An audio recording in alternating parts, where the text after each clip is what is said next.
धारियां नहीं चलती, हमारे अहद में मक्कारियां नहीं चलती। दिलों को हम कबीले वालों के दिल जोड़िए मेरे सरदार, सरों को काट के सरदारियां नहीं चलती। सभापति महोदय। हेलो एवरीवन, स्वागत है आप सबका फिर से एक नए वीडियो में। फिर से आ गए हुए एक नया रिएक्शन लेकर इमरान प्रतापगढ़ी का। आई होप आप लोग बहुत ही अच्छे होंगे, मैं भी बहुत अच्छा हूं। इमरान प्रतापगढ़ी आज तो सदन में किस तरीके से सीधा मोदी सरकार के ऊपर और मोदी जी के ऊपर निशाना साधते हुए कहते हैं कि जिस तरीके से ये सऊदी के प्रिंस और कतर के प्रिंस को गले लगा लेते हैं, अगर उसी तरीके से हमारे हिंदुस्तान के मुसलमानों को गले लगा लें तो शायद हमारे हिंदुस्तान का नक्शा ही बदल जाएगा। इमरान प्रतापगढ़ी कहते हैं जिस तरीके से हज हाउस में जो कोचिंग सेंटर बना था उस कोचिंग सेंटर को फिर से चालू किया जाए।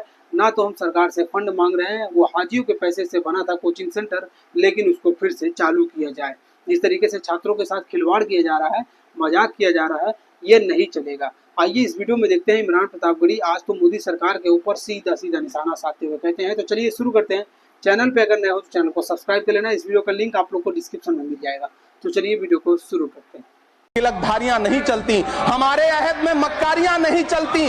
दिलों को हम कबीले वालों के दिल जोड़िए मेरे सरदार, सरों को काट के सरदारियां नहीं चलती। सभापति महोदय, मैं जब देश के प्रधानमंत्री को प्रोटोकॉल तोड़ के कतर के अमीर शेख तमीम को रिसीव करते हुए देखता हूं, जब मैं सऊदी के क्राउन प्रिंस मोहम्मद सलमान को प्रधानमंत्री जी को गले लगाते हुए देखता हूं, तो सोचता हूं कि काश प्रधानमंत्री जी अपने देश के गरीब भारतीय मोहम्मद सलमान और मोहम्मद तमीम को इसी तरह अपने पन का एहसास दिला पाते। कभी मैं जब प्रधानमंत्री जी को शेख हसीना जी को प्रोटोकॉल तोड़ के रिसीव करते देखता हूं, तो मैं सोचता हूं कि कभी प्रधानमंत्री जी अपने देश की बेटी बिल्किस को भी इसी तरह से अपने पन का एहसास दिला पाते। मैं आज इस सदन में खड़ा होकर हाशिए पर मौजूद देश के लाखों SC ST और माइनॉरिटी के छात्रों की तरफ से यूपीए की चेयरपर्सन रही श्रीमती सोनिया गांधी जी और पूर्व प्रधानमंत्री डॉक्टर मनमोहन सिंह साहब को सैल्यूट करूंगा, जिनकी कोशिशों से सच्चर कमेटी की सिफारिशों के बाद 2009 में कोचिंगों के अभाव में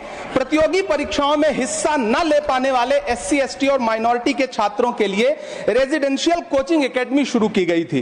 डॉक्टर भीमराव अंबेडकर यूनिवर्सिटी, मानू हैदराबाद, AMU अलीगढ़, जामिया हमदर्द और जामिया मिल्लिया यूनिवर्सिटी में दूर दराज गांव से आने वाले बच्चों ने महंगी UPSC कोचिंगों के बजाय भारत सरकार की रेजिडेंशियल कोचिंग एकेडमी में एडमिशन लेना शुरू किया और उनके प्रतियोगी परीक्षाओं में जाने के सपने पूरे होने लगे। इसी से प्रभावित होकर मुंबई के हज हाउस में 2009 में एक कोचिंग सेंटर शुरू किया गया, जिसके लिए सरकार से कोई फंड नहीं लिया गया, बल्कि हाजियों के रजिस्ट्रेशन फीस और सर्विस चार्जेस से बनने वाले हज कमेटी के कॉर्पस के एक हिस्से से इसे शुरू किया गया। तकरीबन 10 साल शानदार तरीके से चलने वाले इस कोचिंग सेंटर के रिजल्ट भी बढ़िया रहे। कई IAS दिए, IPS दिए, महाराष्ट्र की स्टेट सर्विसेज में बच्चे सेलेक्ट होने लगे। फिर आया कोविड, पहले सीटें घटाई गईं और फिर तत्कालीन अल्पसंख्यक मंत्री महोदया को मौका मिला और उन्होंने 2023 में इस कोचिंग सेंटर को बंद कर दिया। वो सैकड़ों छात्र जो हर साल इस कोचिंग सेंटर से फायदा उठा रहे थे, एक झटके में उनके सपने चकनाचूर कर दिए गए।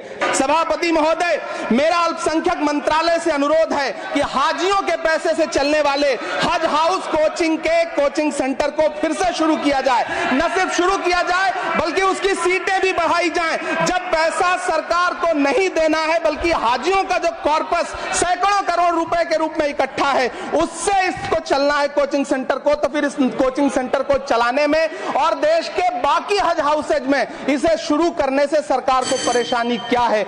सोशल मीडिया खासतौर पर यूट्यूब। भोपाली ने कहा था, ये दाढ़ियां ये तिलक धारियां नहीं चलती, हमारे अहद में मक्कारियां नहीं चलती।